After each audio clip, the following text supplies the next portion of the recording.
여러분, 천혜향이라는 과일 다 아시죠? 천혜향이라는 과일은 귤과 오렌지를 교배한 신품종인데 오래되었죠. 이 신품종은 향이 은은하기로 유명하다고 합니다. 전 잘 모르겠는데, 근데 이 이름이 그래서 천혜향이거든요. 하늘천, 은혜 내릴 해, 향기로울 향. 그래서 이거를 해석해 보니까 너무 좋습니다. 하늘이 내린 은혜의 향기라는 뜻입니다. 얼마나 이 향을 처음에 이걸 개발하신 분이 좋아했는지 알 수 있는 이름이죠. 저는 그런데 이 이름이 과일에 붙었다는 것이 너무 아쉽습니다. 왜냐하면 이 이름은 우리에게 더 어울리는 이름이기 때문인데요. 고린도후서 2장 15절에 이런 말씀이 있습니다. 우리는 구원받는 자들에게나 망하는 자들에게나 하나님 앞에서 그리스도의 향기니. 보시다시피 우리는 그리스도의 향기입니다. 그런데 이 향기야말로 하늘이 내린 은혜의 향기이지 않겠습니까? 그래서 저는 이 천혜향이 과일 이름이 아니라 바로 우리 그리스도인들의 또 다른 별명이 되어야 한다라고 생각을 합니다. 그리스도를 모르는 이 세상의 사람들이 한낱 과일에 이 놀라운 이름을 붙였을지라도 이 이름은 우리의 것이 되어야 마땅하다고 저는 믿습니다. 사랑하는 여러분, 그런데 우리가 진실로 천혜향을 발산하려면 필요한 게 있습니다. 그것은 바로 그리스도를 아는 지혜와 총명인데요. 우리를 그리스도의 향기로 소개했던 고린도후서 2장 15절 바로 앞에 14절에 이런 말씀이 있습니다. 항상 우리를 그리스도 안에서 이기게 하시고 우리로 말미암아 각처에서 그리스도를 아는 냄새를 나타내시는 하나님께 감사하노라. 이 말씀 보시다시피 그리스도의 향기란 다름이 아니라 그리스도를 아는 냄새다. 따라서 천혜향, 그리스도의 향기를 발산하려면 우리에게 그리스도를 아는 지식과 지혜, 총명이 꼭 필요합니다. 여러분, 그런데 이것은 쉬운 일은 아니죠. 그래서 수많은 사람들이 그것을 손을 놓고 있기도 합니다. 배우는 것은 참 어려운 일이기 때문이죠. 여러분, 오늘 우리는 얼마나 주님을 알고 있는지 돌아보기를 원합니다. 그리고 우리가 그리스도의 향기를 얼마나 발산하고 있는지 돌아보기를 원합니다. 오늘 우리가 그리스도를 아는 지식과 지혜에 있어서 날마다 자라나가고 있는지, 그리고 우리는 과연 어떠한 향기를, 어떠한 냄새를 발산하고 있는지 돌아보기를 원합니다. 혹시 우리가 내고 있는 향기가 그리스도의 향기가 아니라 다른 냄새인 것은 아닌가요? 만약 우리가 그리스도인으로서 정말 하늘이 내린 은혜의 향기인 그리스도의 향기를 발산하지 못한다면 그것은 정말 큰일입니다. 왜냐하면 오늘도 하나님께서는 이 천혜향을, 하늘이 내린 그리스도의 향기를 누가 발산하고 있는지 이 땅 가운데 찾고 계시기 때문입니다. 오늘 본문인 야고보서 3장 13절을 한번 읽어보시겠습니다. 읽어보겠습니다. 너희 중에 지혜와 총명이 있는 자가 누구냐? 그는 선행으로 말미암아 지혜의 온유함으로 그 행함을 보일지니라. 아멘. 여러분, 오늘 이 본문은 한 가지 질문으로 시작을 하고 있습니다. 너희 중에 지혜와 총명이 있는 자가 누구냐? 이것은 사실 야고보만의 질문은 아니죠. 이 말씀을 주신 하나님의 질문이기도 합니다. 그런데 하나님께서 이 지혜와 총명을 찾으시는 이유가 무엇입니까? 바로 이 지혜와 총명을 가진 자들이 그리스도의 향기를 발산하는 자들이기 때문입니다. 사실 이 세상에는 하나님께서 찾지 않으시는 지혜와 총명도 있기는 있습니다. 고린도전서 3장 19절부터 20절에 이런 말씀이 있죠. 이 세상 지혜는 하나님께 어리석은 것이니 기록된 바 하나님은 지혜 있는 자들로 하여금 자기 꾀에 빠지게 하시느니라 하였고 또 주께서 지혜 있는 자들의 생각을 헛것으로 아신다 하셨느니라. 여러분, 그렇기 때문에 세상 지혜는 아무리 많이 갖더라도 하나님께서 찾으시는 대상이 될 수 없습니다. 그렇기 때문에 오늘 본문에 우리는 암묵적으로 그리스도에게 속한 이러한 단서를 붙여야 됩니다. 하나님께서는 오늘도 누가 그리스도의 지혜를 가지고 있느냐, 누가 그리스도에게 속한 총명을 가지고 있어서 그리스도의 향기를 발산하고 있느냐, 그것을 찾아보고 계신다는 말씀입니다. 여러분, 오늘 주님께서 만일 우리에게 물으신다면 응답하실 수 있으시겠습니까? 저 여기 있습니다. 여기 이렇게 응답하실 수 있으실까요? 여러분, 그렇다면 하나님께서는 왜 이러한 지혜를 가져서 그리스도의 향기를 발산하는 자들을 찾고 계실까요? 그것은 우리를 지으신 목적이 바로 그것이기 때문입니다. 에베소서 3장 8절부터 9절에 사도 바울이 이런 말씀을 남겼습니다. 모든 성도 중에 지극히 작은 자보다 더 작은 나에게 이 은혜를 주신 것은 측량할 수 없는 그리스도의 풍성함을 이방인에게 전하게 하시고 영원부터 만물을 창조하신 하나님 속에 감추었던 비밀의 경륜이 어떠한 것을 드러내게 하려 하심이라. 여러분, 이처럼 사도 바울은 그리스도의 풍성함, 하나님 속에 감추어졌던 비밀의 경륜, 다시 말해서 그리스도를 아는 지혜와 총명을 전하는 것이 바로 나의 사명이다, 나의 소명이다, 이렇게 고백하고 있는 것입니다. 그런데 이어지는 10절부터 11절로 그가 이렇게 또 설명을 하고 있습니다. 이는 이제 교회로 말미암아 하늘에 있는 통치자들과 권세자들에게 하나님의 각종 지혜를 알게 하려 하심이니 곧 영원부터 우리 주 그리스도 예수 안에서 예정하신 뜻대로 하신 것이라. 다시 말해서 이것은 본인만의 사명이 아니라는 거죠. 그것은 우리 모든 성도들의 소명이요 사명이라는 것입니다. 그런 이유로 하나님께서는 내가 지은 목적대로 너희가 잘 살고 있는지 알고자 하신다는 겁니다. 내가 너희를 지은 그 목적대로 너희가 그리스도를 알기에 힘을 쓰고 그 지혜와 총명이 풍성하여서 나의 향기를, 나의 아들의 향기를 잘 드러내고 있느냐, 이것을 묻고 계시다는 말씀이죠. 여러분, 그런데 과연 우리 가운데 이 말씀대로 하고 있는 사람이 얼마나 있을까 돌아보지 않을 수가 없습니다. 사실 우리는 그렇게 할 수 없는 자들이었죠.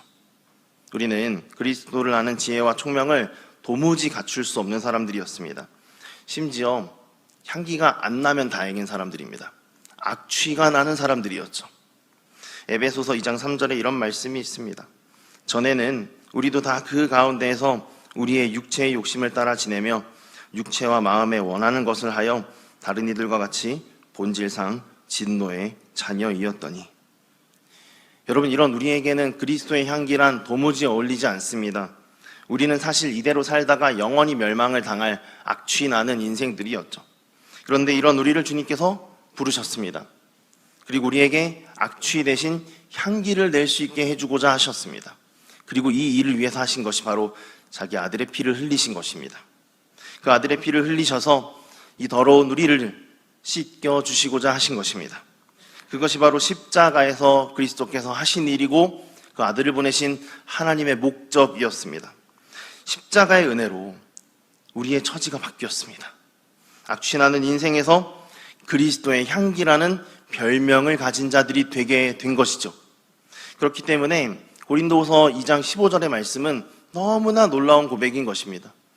우리는 구원받는 자들에게나 망하는 자들에게나 하나님 앞에서 그리스도의 향기이니. 여러분, 그러므로 우리는 이제 이 이름을 받은 그 은혜를 헛되이 하면 안 됩니다. 우리에게 이 향기를 낼 수 있게 하신 주님의 목적을 날마다 기억해야 됩니다. 그리고 이 목적을 그대로 성취할 수 있도록 최선을 다하여 주님을 바라봐야 합니다. 여러분, 이 일을 위해서 우리가 참으로 주님을 아는 지혜와 지식, 그 총명에서 자라나야 되겠는데요. 어떻게 해야 할까요? 물론 성경 공부나 여러 가지 방식들을 통하여서 양육과 훈련에 참여하는 것이 필요하겠습니다. 하지만 그보다 먼저 필요한 게 하나 있습니다. 그것은 바로 하나님을 경외하는 것이죠. 잠언 9장 10절에 이런 말씀이 있습니다.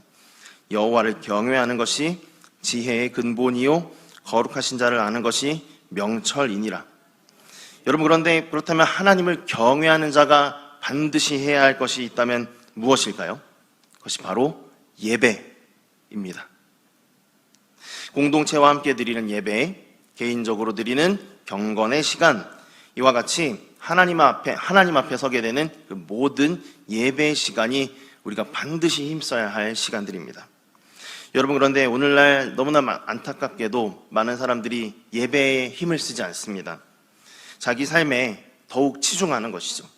하나님을 높이기보다는 자기를 높이고자 하고 스스로 지혜롭다 여기면서 하나님의 말씀을 듣고자 하지 않는 것입니다. 예배 대신에 다른 시간을, 다른 것들을 더욱 추구하는 것이죠. 바울은 로마서 1장 21절 22절로 이러한 사람들에 대하여 지적을 했습니다.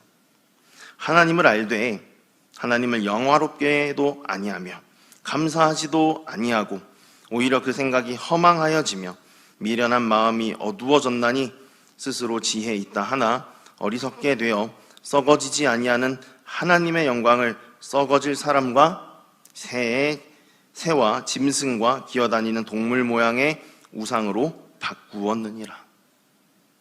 여러분, 혹시 우리는 이런 사람이 아닌지요? 이제는 지금까지 만약 그리스도의 향기를 내는 일에 실패했다면 돌아서야 할 것입니다. 하나님을 경외함으로 그리스도를 아는 지혜와 총명이 있는 자가 되어야 할 것입니다. 부디 주님을 경외함으로 주님을 아는 지혜와 지식에서 자라나가시는, 주님이 찾으시는 바로 그 한 사람 되시기를 원합니다.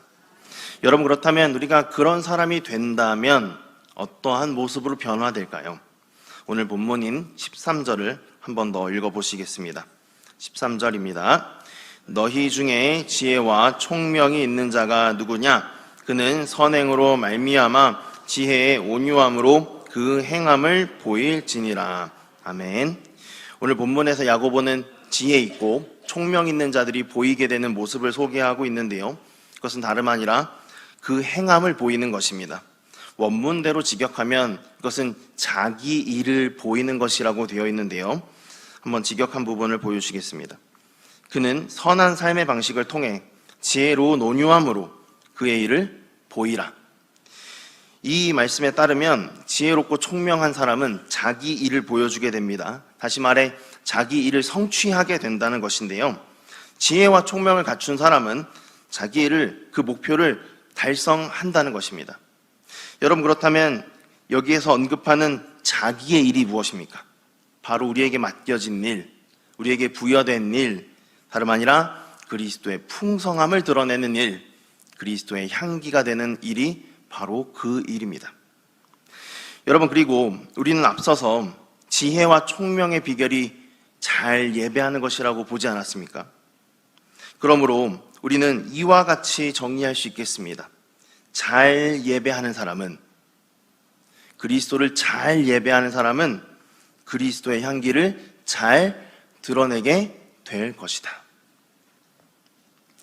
여러분, 그런데 저는 이런 면에서 오늘날 한국교회 예배가 심히 걱정이 됩니다. 오늘날 수많은 사람들은 예배를 드리고 있습니다. 예배를 안 드리는 게 아닙니다. 분명히 예배하고 있습니다. 경건의 시간을 가지고 있고 하나님 앞에 서고 있다고 말합니다. 수많은 사람들이 뜨겁게 찬양하죠. 눈물로 기도합니다. 말씀에 감격했다 말하고 깨달음을 얻었다고 합니다. 그런데 이 한국 사회에 그리스도의 향기는 어디에 갔는가? 자기의 일을 보이는 사람들은 어디에 있는가? 그런 사람들이 잘 보이지 않습니다.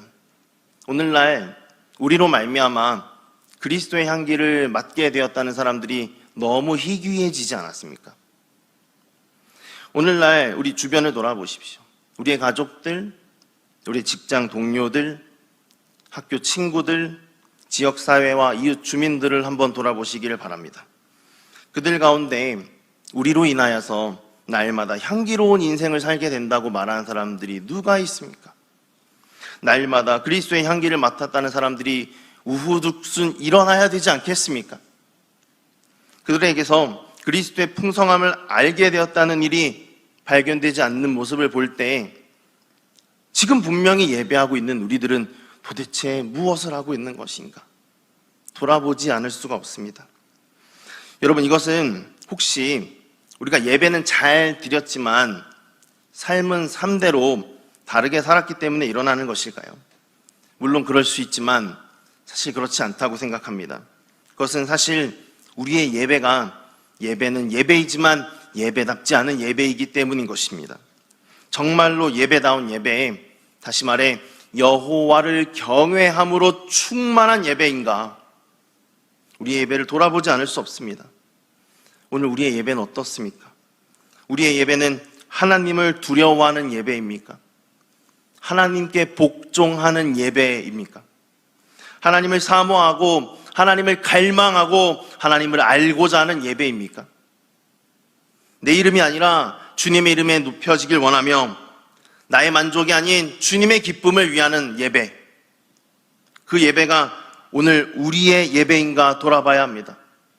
오늘날 수많은 사람들의 예배는 자기중심적입니다. 하나님의 만족이 아닌 나의 만족을, 주님의 기쁘심이 아닌 나의 위로를 바라는 것이 오늘 우리의 예배입니다. 우리가 하나님을 마땅히 경외해야 할 텐데 우리는 예배 가운데 하나님께서 나를 존중해 주시기를 기도합니다. 그 결과 무언가 방향이 잘못되었습니다. 오늘 우리가 주님 앞에 기도하며 기도의 응답을 얻을 때 우리는 주님이 주시는 응답은 알지만 응답 주시는 주님은 모르게 되었습니다. 그 결과 그리스도를 알지 못함으로 그리스도를 전하지 못하게 된 것이죠. 사랑하는 여러분, 이제는 우리의 일을 보여야 할 때입니다. 수많은 예배를 드려왔습니다.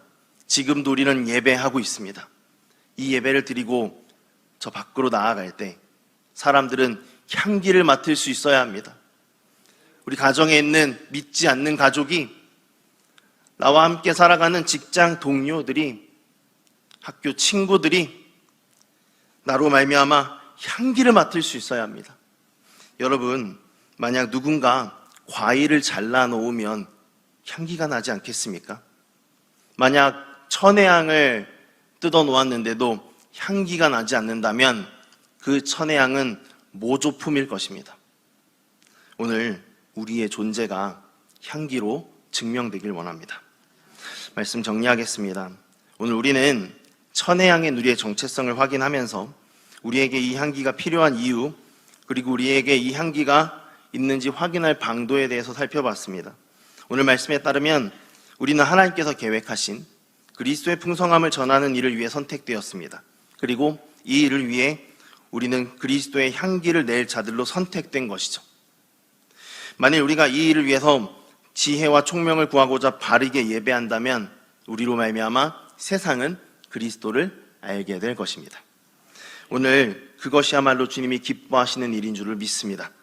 오늘 이 시간 우리가 수많은 기도의 제목들 이 자리 가운데 가지고 나왔지만 잠시 그 기도의 제목보다 조금 더 중요한 기도의 제목으로 함께 고백하고 찬양하고 기도했으면 합니다.